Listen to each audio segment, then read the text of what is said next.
ఒక అడవి లోపల ఒక చెరువు ఉంది. ఆ చెరువులో చాలా చేపలు, పీతలు మరియు కప్పలు నివసించేవి. వారిది సంతోషకరమైన మరియు ప్రశాంతమైన జీవితం.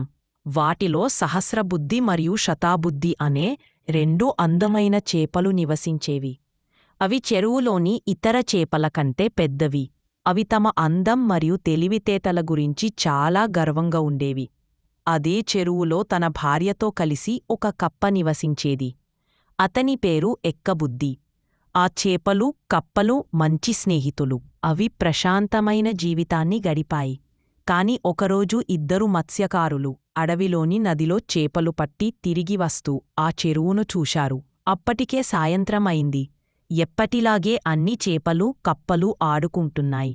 సహస్రబుద్ధి, శతబుద్ధి, ఎక్కబుద్ధి మరియు అనేక ఇతర కప్పలు కూడా ఆ ఆటలో చేరాయి. అవి గాలిలోకి ఎగిరి ఒకదానికొకటి వెంబడించుకున్నాయి. ఆ అందమైన దృశ్యాన్ని చూసి మత్స్యకారులు ఆశ్చర్యపోయి ఆగిపోయారు. అవి ఎంత అందంగా ఉన్నాయో కదా అని ఒక మత్స్యకారుడు అన్నాడు.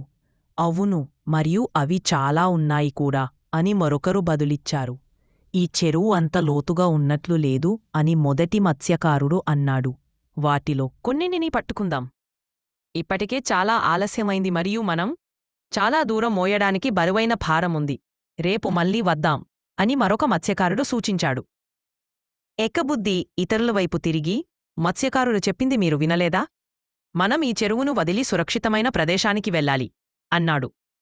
కేవలం ఇద్దరు మత్స్యకారులు రేపు వచ్చి మమ్మల్ని పట్టుకుంటారని చెప్పినందుకే మనం మన ఇంటిని వదిలి పారిపోవాలా? మనకు తెలిసినంతవరకు వారు తిరిగి రాకపోవచ్చు అని సహస్రబుద్ధి అన్నాడు.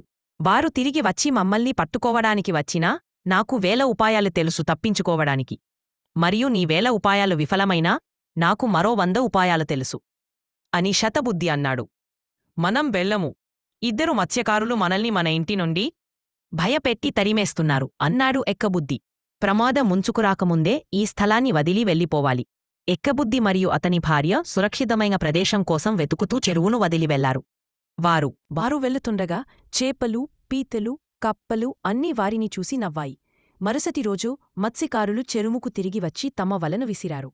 అయ్యో, ఈ వల నాకు కోరికి తెంచడానికి చాలా మందంగా ఉంది అని సహస్రబుద్ధి ఏడ్చాడు. నాకు కూడా అని శతబుద్ధి ఏడ్చాడు. నేను బయటపడగలిగితే ఏదైనా చేయగలను. మనం ఎక్కబుద్ధి మాట వినాల్సింది అని ఒక చేప ఏడ్చింది. ఇప్పుడు మనమంతా అంతమైపోయాం.